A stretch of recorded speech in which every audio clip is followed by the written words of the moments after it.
What's up, YouTube? My name is Trev, and I'm here to introduce you to the most free-to-play friendly farming guide of 2024 for Star Wars Galaxy of Heroes. This farming guide is mostly considered for early game players. So I would say only players between level 1 to 85. So people returning, starting new, or even brand new. This guide has something for you. This farming path is to pretty much optimize everything that's going on between level 1 to 85.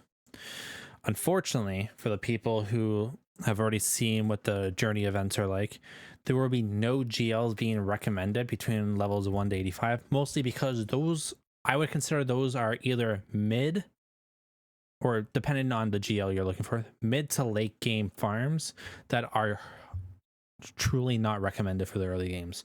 I would say mostly the early games is meant for building out a good foundation roster to start building up your resource management, and especially once you hit level 50, that resource management when it comes to pretty much just credits and stuff and training droids, they get expensive. And so currently right now in my free to play farming account, I am very low on credits, and it's very hard to be keeping up on it right now. Next, we're always preparing for the mid game. The mid game is very important because that's when you're introduced to Grand Arena, and that's when you get your major premium supply of crystals. And that's where you do your daily refreshes and stuff, how to farm characters through these crystals. So especially preparing for mid game or preparing for Grand Arena is very important. Mod management, mods early in the early game are very simple. I will tell you once we get there. The optimized guild search, pretty much optimizing your guild search, is basically just finding a good guild that's doing a lot of, I would say, mid to late game content. A lot of guilds are looking for people just doing their dailies every day, and especially depending on the farm, they will happily invite you to their guild because you're prioritizing a good farm. You have an idea what you're doing. You're not farming some like horrible ass character you might get early on, kind of like one of the like leftover Night Sisters. Phoenix are a very good team early on to understand how this game is played, especially once you get into the late game, and especially when you add the Zeta ability to Captain Rex. Phoenix punches above their weight, but just early on in the early game, they're a very good team to introduce you to light side battles, Cantina battles, and mod battles, and they will carry you through the whole thing. And even once you get to Galactic War, until you unlock Captain Rex, it's a very slow grind. But once you want to put the Zeta on Captain Rex, you can go straight through Galactic War with no problem. So a couple people that the Phoenix unlock on themselves is Emperor Palpatine. All you need is 5-star Rebel team, and you unlock him. Same with Thrawn.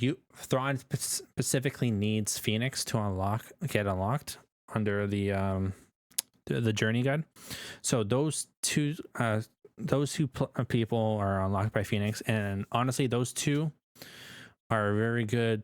I would say a good starting team for an Empire team early on. So when it comes to option 2, or sorry, your second guide, you have 2 options, and you can go. It goes well with either.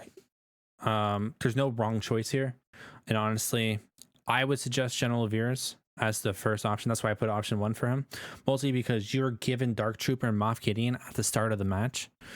But General Veers and Iden are unlocked basically in the exact same hard section of the campaign, and so those 2 characters, there's no wrong choice. Basically, what these 2 teams unlock is basically a good starting foundation for R2D2, and then what R2 leads into is very important. The reason why we want to farm R2D2 and unlock them with Imperial Troopers is because R2D2 helps unlock Commander Luke Skywalker. Commander Luke Skywalker is a very good early game character to be unlocked, especially because he was one of the very first Galactic, not Galactic, but journey event characters.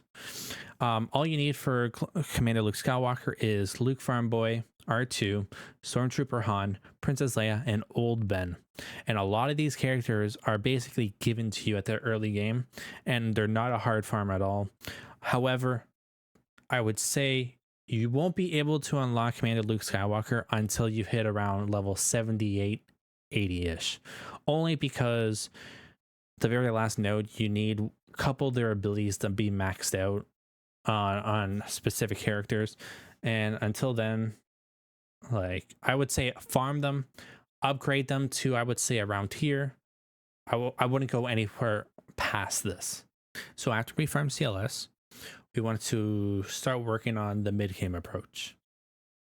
And pretty much the mid-game approach starts with, I would say, the Geos and Bounty Hunters.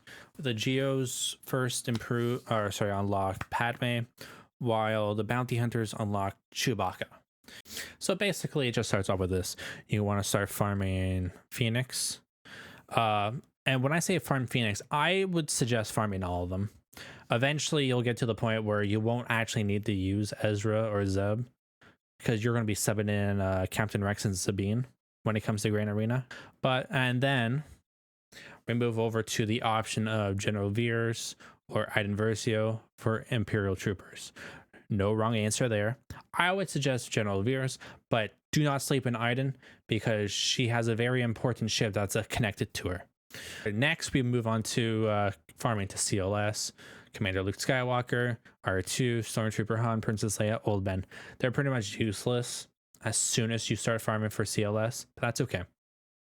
Then you move on to Geos, then Bounty Hunters, and then it comes to important of these side farms. So at the very bottom right-hand corner, these side farms include Han Solo and General Kenobi. So Han Solo is mostly found in the guild currency.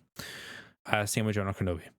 Han Solo's mostly meant for the Commander Luke Skywalker team, and as soon as you unlock Han, Commander Luke, and Chewbacca, because of the Bounty Hunters, you have a really good mid-game team for Grand Arena, and especially for offense. Like those three characters alone, and then you can just sub in like Ezra and R2D2, and you have a pretty good mid-game until you start unlocking some mid-game journey event characters. Next, we start focusing on other Empire teams, because you unlock them like during like the other parts of the farming guide. So I would suggest gearing up Emperor Palpatine, Grand Moff Tarkin, especially for his fleet. You unlock Thrawn because of Phoenix.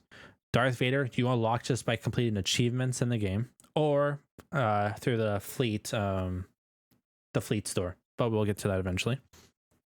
And I would also suggest farming Mara Jade. She is a very good Empire team that was recently introduced in the past year. She is very good at taking the Emperor team and just, again, like making them punch above their weight. Like there is no wrong answer with like these 5 guys. And especially once you include maxing out Emperor Palpatine Zeta and Darth Vader Zeta, this team will carry you. Like next, I would say passively farm Ahsoka Tano, Jedi Knight, Anakin, basically in their nodes. I wouldn't say gear them up too far until then, but eventually once you start doing everything else, and eventually once you hit like level 81, 82, 83, you start slowing down on your progression, and you won't be unlocking anything until then. So I would say start focusing on them around there, and especially when it comes to their ships. I would suggest also farming Mace. You automatically get Mace, I believe, at 4-star, 5-star once you unlock ships. Once you unlock Padme, don't be like gear up, because once you unlock Padme, Ahsoka, Anakin, Mace, General Kenobi, this is a staple. Like this team doesn't get expanded until the late game, and even then you keep, I believe, General Kenobi and Padme stay together. Mace Windu, depending on the comp, stays together in the late game, And then Ahsoka Tano, I believe she doesn't go anywhere. Jedi Anakin then goes into another team. But that Padme team early on in the mid game is good. So basically, the early game is all about preparing for the mid game, because mid game is where it gets fun. It gets super fun, especially once you hit level 85. It feels like you're experiencing a second portion of the game. Unfortunately, you don't hit level 85 until, like, I believe it takes like 3 months, maybe 4 months to hit it. Moving on, I just added a little ship portion. Basically, I would suggest start unlocking the Geo ships. Nothing wrong with that. Geo ships are very early on. They punch above their weight, and again, they punch, like, this is just a common theme throughout. They punch above their weight in ships early on, but they fall off hard. Like, unfortunately, unlike everything else, the Geo ships fall off. However, combined with Vulture Droid, and the Imperial TIE Bomber, they are very good to unlocking Tarkin's Tarkin's ship out of 5-star, which you need to unlock a very important ability later on. Resource management is very important. At the very early game, gold and training droids, you're low, but eventually you get to the point where it means nothing. You'll have a wide spend of resource management.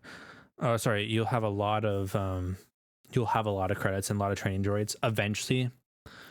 But at the current moment, and even in the late game, this is the most, like, important thing you want to farm as fast as you want, or as fast as you can.